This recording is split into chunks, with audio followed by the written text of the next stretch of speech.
నమస్తే. ప్రస్తుతం మనతో పాటు సీనియర్ జర్నలిస్ట్ దాము బాలాజీ ఉన్నారు. ఆయనతో మాట్లాడదాం. నమస్తే సార్. నమస్తే. సార్ మొన్నటి వరకు షర్మిలతో ఉన్నట్టే ఉన్నారు చంద్రబాబు నాయుడు. ఇప్పుడు మళ్ళీ యాంటీగా మారారు అని అనిపించేలా చేస్తున్నారు. ఎందుకంటే ఒక కామెంట్ చేశారు, పిల్ల కాంగ్రెస్ తల్లి కాంగ్రెస్ ఒకటయ్యారు అని చెప్పేసి. అసలు ఏంటి సార్, ఏ కాంటెక్స్ట్ లో అన్నారు ఇలా? యాక్చువల్గా అదే చంద్రబాబు విషయంలో చాలాసార్లు ఆయన యూటర్న్ బాబు అని పిలుస్తారు. ఇప్పుడు కూడా అది మళ్ళొకసారి యూటర్న్ తీసుకున్నారా అనిపిస్తుంది పైకి చూసేదానికైతే. సో ఆయన నిన్న పల్నాడులో క్రోసూరు అనే ఏరియాలో జరిగిన ప్రజాగలం సభలో మాట్లాడుతూ తల్లి కాంగ్రెస్ పిల్ల కాంగ్రెస్ కొత్త నాటకం మొదలుపెట్టాయి అని మాట్లాడాడు. ఇది ఎప్పటి నుంచో గతంలో మాట్లాడేవాళ్ళు ఈ భాష, తల్లి కాంగ్రెస్ పిల్ల కాంగ్రెస్ అని 2014లో అప్పుడు మాట్లాడేవాడు. అంటే తల్లి కాంగ్రెస్ పార్టీతో పిల్ల కాంగ్రెస్ అంటే జగన్ అనమాట, వైసీపీ. సో తల్లి కాంగ్రెస్ అంటే మీ కాంగ్రెస్ పార్టీ. సో తల్లి కాంగ్రెస్ పార్టీతో ఈ పిల్ల కాంగ్రెస్ కుమ్మక్కైనాయని అప్పట్లో మాట్లాడేవాడు. తర్వాత 2019లో ఆయనే కుమ్మక్కయ్యాడు కాంగ్రెస్తో, చంద్రబాబే. సో చంద్రబాబు ఓపెన్గానే కలిశాడు. దాని తర్వాత అప్పుడేమో బీజేపీతో కుమ్మక్కయ్యాడని మళ్ళీ అదే నెరేటివ్ తీసుకున్నారు. సరే, ఈ మధ్య షర్మిలాని అసలు పెంచి పోషించింది ఎవరు? షర్మిలాని పెంచి పోషించింది ఆంధ్రజ్యోతి లాంటి తెలుగుదేశం సపోర్ట్ చేసే మీడియా. ఓపెన్గా రాధాకృష్ణే ఆమెను బాగా పెంచి పోషించాడనేది చెబుతారు, సలహాలు కూడా ఇచ్చారని. ఆ తర్వాత ఆమె ఇక్కడ ఆంధ్రప్రదేశ్లోకి వచ్చినా కూడా ఆమెకి ఫుల్గా మైలేజ్ ఇచ్చింది. ఆమె ఏం మాట్లాడినా మీడియాలో విపరీతంగా మైలేజ్ ఇచ్చింది ఎవరు? తెలుగుదేశం మీడియా. తెలుగుదేశం మీడియానే సపోర్ట్ కూడా చేసింది. చంద్రబాబు కూడా అనేకసార్లు సొంత చెల్లికి జగన్ అన్యాయం చేశాడు అని మాట్లాడాడు. చెల్లిని గోడకేసి కొట్టాడని పవన్ కళ్యాణ్ మాట్లాడాడు. సో అవన్నీ మాట్లాడుతున్నప్పుడు సడన్గా మోడీ వీళ్ళిద్దరికి ఒక షాక్ ఇచ్చాడు. చిలకలూరుపేటలో జరిగిన సభలో మోడీ ఇద్దరు ఒకటే అన్నా చెల్లె కలిసి రెండు పార్టీల్లో చేరి డ్రామా ఆడుతున్నారని మోడీ అనేసాడు. అప్పుడేమో వీళ్ళు దాని గురించి ఏమీ మాట్లాడలే వీళ్ళిద్దరూ. అప్పటి నుంచి ఇప్పటి వరకు కూడా ఎక్కడా వీళ్ళిద్దరూ మాట్లాడలే. అది కన్ఫ్యూజ్ అయిపోయారు జనాలు కూటమిలో. అంటే వీళ్ళిద్దరేమో చెల్లికి అన్యాయం చేశాడు కాబట్టి చెల్లి తిరగబడి ఇప్పుడు కాంగ్రెస్ పార్టీలోకి వచ్చిందనే నెరేటివ్ని వీళ్ళిద్దరే తీసుకెళ్లారు. అంటే జగన్ చెల్లికి, తల్లికి, ఇంకొక చెల్లికి, సునీతకి అందరికీ అన్యాయం చేస్తున్నాడు. సొంత కుటుంబంలోనే న్యాయం చేయడు. అతను ఒక పరమ దుర్మార్గుడు. అతనికి సొంత ప్రయోజనాలు తప్ప చెల్లెలు కానీ తల్లి కానీ ఎవరూ లేరు అని ఒక నెరేటివ్ని బలంగా జనంలోకి తీసుకెళ్ళి సడన్గా నిన్న చంద్రబాబు ప్లేట్ ఫిరాయించి తల్లి కాంగ్రెస్ పిల్ల కాంగ్రెస్ అనే భాష మళ్ళీ మాట్లాడుతూ అందరూ షాక్ అయ్యారు. దీన్ని ఎలా అర్థం చేసుకోవాలి? అంటే మరి ఇదంతా డ్రామానా? షర్మిల ఆడుతున్నదంతా డ్రామానా? వాళ్ళకిద్దరికి అసలు గొడవే లేదా? జగన్కి షర్మిలకి ఏ రకమైన గొడవ లేదా? గోడకేసి కొట్టింది అబద్ధమా? ఆమెకు ఆస్తులు ఇవ్వలేదనేది అబద్ధమా? ఆమెకు పదవులు ఇవ్వలేదనేది అబద్ధమా? ఆమె వివేకానంద రెడ్డిని వీళ్ళే చంపుతున్నారని ఆమె మాట్లాడుతుంది, అది కూడా అబద్ధమా? అసలు ఏది నిజము, ఏది అబద్ధము, ఏది రియాలిటీ, ఏది ఇల్యూజను అనేది కన్ఫ్యూజ్ చేసేసాడు ఒక్కసారిగా చంద్రబాబు. మరి ఈ కన్ఫ్యూజన్ వరకు కారణం ఏమన్నా, వ్యూహం ఏదన్నా ఉందా? ఎందుకంటే ఆయన కావాలనేది చెప్పడు కదా, దాని వెనక ఏదో వ్యూహం ఉండాలి. యూటర్న్ ఎవరు తీసుకునే వాళ్ళు, రాజకీయ నాయకులు ఎవరు ఉండరు. ఇప్పుడు అయితే ఆ యూటర్న్ వెనక ఏదో ఒక వ్యూహం ఉంటుందిగా, ఒక ప్రయోజనం ఉంటేనే కదా యూటర్న్ తీసుకుంటారు. ఊరికే సరదాగా యూటర్న్లు కొట్టరు కదా రాజకీయ నాయకులు. సో ఏం ప్రయోజనం ఉండొచ్చు అంటే, ఈ ముందు నుంచి కూడా ఒక జనాల్లో అయితే ఈ కన్ఫ్యూజన్ ఉంది.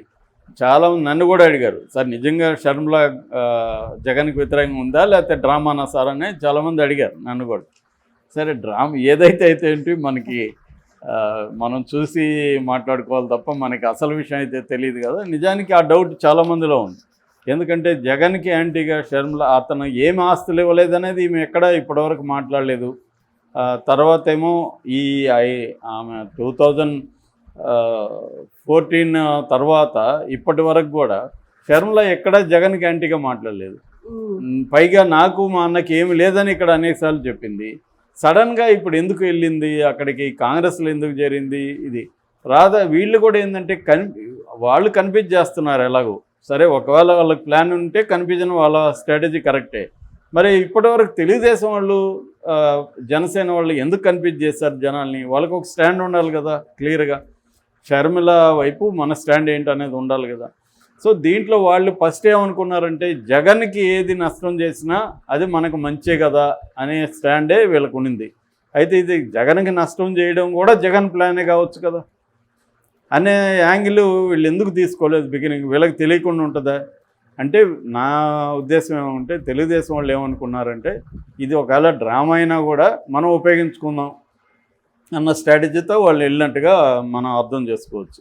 అంటే జగన్ సొంత చెల్లికే న్యాయం చేయలేదన్న నెరేటివ్ని మనం తీసుకెళ్ళిపోదాం బలంగా అనుకున్నారు. అదే కదా జగన్కి కూడా కావాలి. జగన్కి ఏం కావాలి? జగన్కి ఎందుకు షర్మిలని తనకు వ్యతిరేకంగా దించాడు? వీళ్ళ నెరేటివ్ ప్రకారం ఎందుకు దించాడంటే తనకు వ్యతిరేకమైన ఓట్లు చీలకుండా చంద్రబాబు అందరినీ ఐక్యం చేశాడు.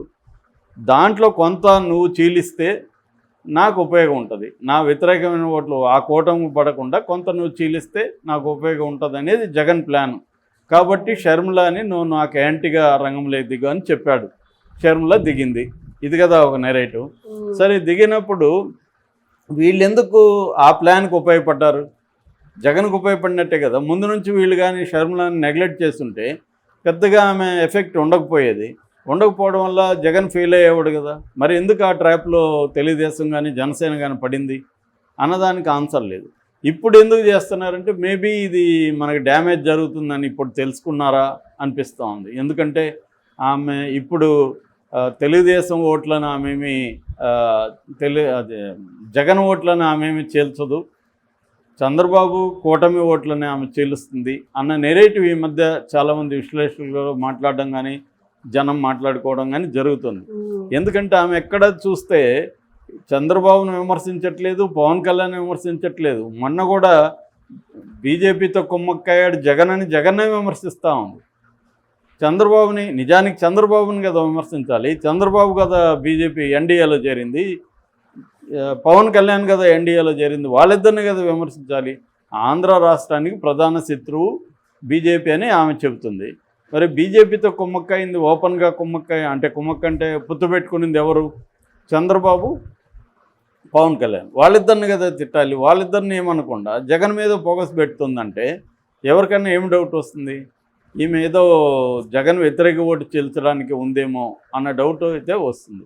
రెండోది, ఇప్పటివరకు ఎప్పుడు కూడా వివేకానంద రెడ్డి హత్యను మాట్లాడింది ఈమె, ఇప్పుడు మాట్లాడుతుంది. సో ఇక్కడ తెలుగుదేశం కూటమికి అనేక విషయాల్లో కన్ఫ్యూజన్లు ఉన్నట్టే దీంట్లో కూడా కన్ఫ్యూజన్ ఉంది. అంటే ఈమెను గట్టిగా సపోర్ట్ చేస్తేమో అది జగన్కు ఉపయోగపడుతుంది, ఈమెను ఇప్పుడు వ్యతిరేకిస్తేమో మనకి నెరేటివ్ లేకుండా పోతుంది. అంటే చెల్లికే అన్యాయం చేశాడనే నెరేటివ్ ఇప్పుడు మొన్నటి వరకు మాట్లాడారు కదా మీరు అని అంటారు కదా జనం. మరి ఇప్పుడు అన్యాయం చేయలేదు వాళ్ళిద్దరు ఒకటి అంటుంటే దేన్ని నమ్మాల బాబు అని అడుగుతారు కదా చంద్రబాబుని. ఆయన అడగపోయినా వాళ్ళు అనుకుంటారు కదా అసలు ఏందిరా ఈయన, మొన్నటి వరకేమో వాళ్ళిద్దరూ ఎనిమీస్, జగన్ అన్యాయం చేశాడు అని మాట్లాడాడు, ఇప్పుడేమో పిల్ల కాంగ్రెస్ పెద్ద కాంగ్రెస్ ఒకటే అని మాట్లాడుతున్నాడు. మరి మేమేది నమ్మాలి అనేది అనుకుంటారు జనం. సో దీనివల్ల వీళ్ళకుండే ఇప్పటివరకు ఉండే ఒక నెరేటివ్ పోతుంది. రెండోది, వివేకానంద రెడ్డి హత్య కేసును సెంటర్ చేద్దాం అనుకున్న తెలుగుదేశం అది కూడా ఇబ్బంది అవుతుంది. ఎందుకంటే దాన్ని ఎక్కువ ఓన్ చేసుకుంటుండేది ఎవరు? షర్మిల, సునీత. సో మరి దాన్ని వీళ్ళు ఎలా ఉపయోగించుకుంటారు ఇప్పుడు వాళ్ళిద్దరు ఒకటైతే? సో ఆ నెరేటివ్లో కూడా ప్రాబ్లం ఉంది కదా.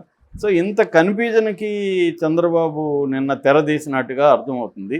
మరి వాళ్ళు క్లారిటీ ఇవ్వాలి ఈ అంశాల మీద, అంటే ప్రజలకు కూడా కన్ఫ్యూజన్ లేకుండా, అంటే ఒక స్పష్టత, ఒక క్లారిటీతో ఇష్యూల మీద, కొన్ని కీ ఇష్యూస్ మీద. మామూలుగా అనేక ఇష్యూల మీద ఓకే, కానీ ఇప్పుడు వాలంటరీ విషయం మీద కూడా ఆ క్లారిటీ లేదు. నేను చాలాసార్లు చెప్పాను, వాలంటరీ అనేదాన్ని మీరు వ్యతిరేకిస్తున్నారా సపోర్ట్ చేస్తున్నారు? ఫస్ట్ అది మాట్లాడాలి. వ్యతిరేకిస్తే మేము వచ్చినాక వాలంటీర్లను తీసేస్తామని చెప్పాలి. ఒక పక్కేమో మేము ఇదే వాలంటీర్లతో, నిన్న కూడా లోకేష్ ఏమన్నాడు, ఇదే వాలంటీర్లతో మేము పెన్షను మీ ఇళ్ళ కాడికి తెచ్చిస్తూ ఉన్నాడు. మరి నువ్వు అదే వాలంటీర్లతో ఇస్తున్నప్పుడు జగన్ కూడా అదే వాలంటీర్లతో ఇస్తున్నారు కదా. ఇప్పటివరకు మరి ఎందుకు వ్యతిరేకిస్తున్నారు? వాళ్ళని ఎందుకు దూరం చేశారు పెన్షన్ నుంచి?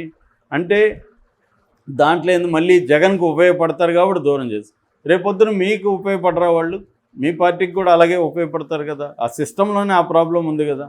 సో ఇటువంటి ఒక కన్ఫ్యూజన్ ఉంది తెలుగుదేశంలో, ఏది వాలంటీర్ల విషయంలో. సో అంటే ఆ వ్యవస్థను వ్యతిరేకిస్తున్నామా సపోర్ట్ చేస్తున్నామా అంటే బ్లాక్ అండ్ వైట్ లాగా లేకపోతే ఏమవుతుందంటే పాలిటిక్స్లో ప్రజలు కన్ఫ్యూజన్లోకి వెళ్ళిపోతారు. కన్ఫ్యూజ్ చేయడం కూడా ఒక టాక్టిక్సే కావచ్చు, కానీ అన్నిట్లో కన్ఫ్యూజన్ పనికిరాదు. కొన్ని కీలకమైన విషయాల్లో నీ స్పష్టత ఉండాలి. అది మరి చంద్రబాబు ఈ మాట క్యాజువల్గానే ఊరుకుంటే సరిపోదు. ఆయన ఒక క్లారిఫై చేయాలి. నిజంగా వీళ్ళు